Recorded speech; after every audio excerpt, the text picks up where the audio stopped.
Alia kitchen and ব্লগে সবাইকে স্বাগতম জানাচ্ছি। আজকে আবার নতুন একটা ভিডিও নিয়ে চলে আসলাম।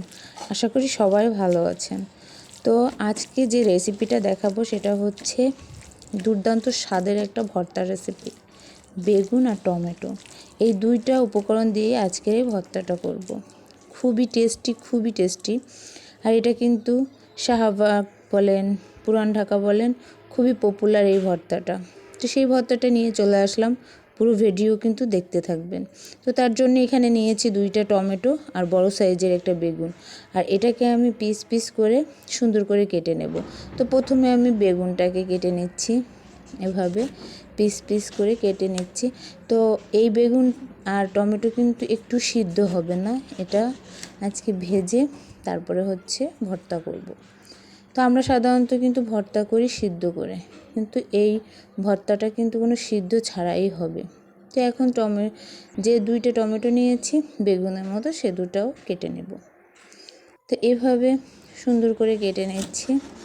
কেটে নেওয়ার পরে এটাকে হালকা তেলে ভেজে নিতে হবে। আর এখানে তেল কিন্তু বেশি দেওয়া যাবে না, কারণ তেল বেশি দিলে ভর্তাটা ভালো লাগবে না।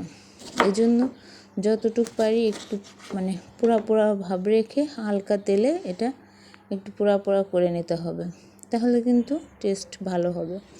তো এখন কাটা হয়ে গেছে।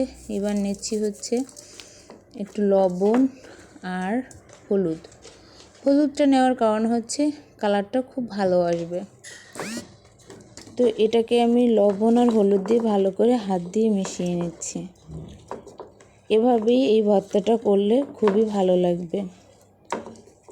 আমরা সাধারণত বেগুন তো অনেকভাবেই খেয়ে থাকি, সিদ্ধ করে, তারপরে আগুনে পুড়িয়ে। এই ভর্তাটা সবথেকে মজা লাগে, খুবই স্বাদের লাগে। আর যখন আপনি ভালো রেস্টুরেন্টে খেতে যাবেন তখন কিন্তু দেখবেন যে এই বেগুনের গুণাগুণটা কত স্বাদের।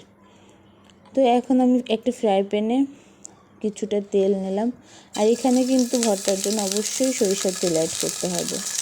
ভর্তায় সবসময় সরিষার তেল খুব ভালো লাগে।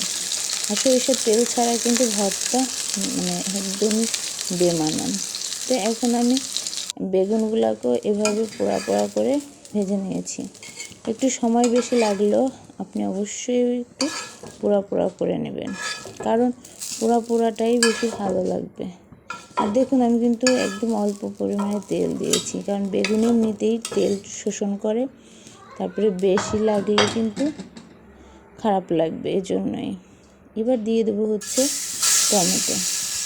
টমেটোতে কিন্তু পানি বলবে, এই জন্য পানিটা পুরো শুকিয়ে ফেলতে হবে। তো আমি কিন্তু টমেটোটাকে খুব ধীরে ভেজে নিলাম, আর একদমই কালো লালচে করে ফেলছি। এই পোড়া অবস্থায় কিন্তু এই ভর্তাটা খুবই ভালো লাগে। সেভাবে আমি উল্টিয়ে দিচ্ছি, আর সিদ্ধ হয়ে গেলেই বুঝতে হবে যে এটা হয়ে গেছে। তো এখন দেখুন দিয়ে দিচ্ছি হচ্ছে রসুন, 4টা কাঁচামরিচ, 2টা শুকনো মরিচ। এগুলোকে লালচে করে ভেজে নেব। এগুলো লালচে করে ভেজে আমি উঠিয়ে নেব। এভাবে আস্তে নেড়ে এগুলো লালচে করে ভেজে নিচ্ছি।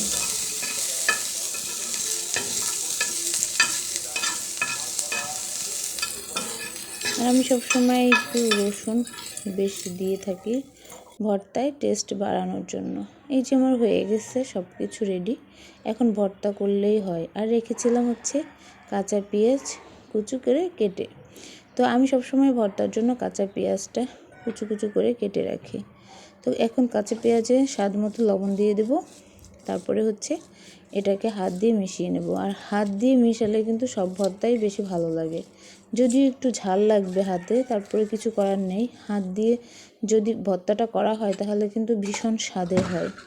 তো এখন আমি হাত দিয়েই সুন্দর করে ভর্তাটা করে নেব। তো আমার কিন্তু ভর্তাটা প্রায় শেষের দিকে। তো আশা করি কেমন হয়েছে সবাই একটু কমেন্টে জানাবেন। যদি কমেন্টে জানান তাহলে কিন্তু নতুন ভিডিও করতে উৎসাহিত হয়। তো এবার খুব সুন্দর করে আমি ভর্তাটাকে একদম সুন্দরভাবে তৈরি করে ফেলছি। আর লাস্টে দিব হচ্ছে সরিষার তেল। তো হালকা করে সরিষার তেল, যেহেতু সরিষার তেল দিয়ে আমি টমেটো আর বেগুন ভেজেছিলাম, এই জন্য বেশি তেল দেবো না, এমনিতেই তেল দেওয়া আছে বেগুন আর টমেটোতে, এই জন্য হালকা পরিমাণ দিয়ে দিলাম। ফাইনালি গাইস দেখো আমার কিন্তু ভর্তাটা কমপ্লিট। গরম ভাতের সাথে কিন্তু দুর্দান্ত স্বাদ লাগবে। তো আশা করি সবাই বাসায় একবার হলেও এভাবে তৈরি করে খাবেন। এই প্রত্যাশায় আল্লাহ হাফেজ।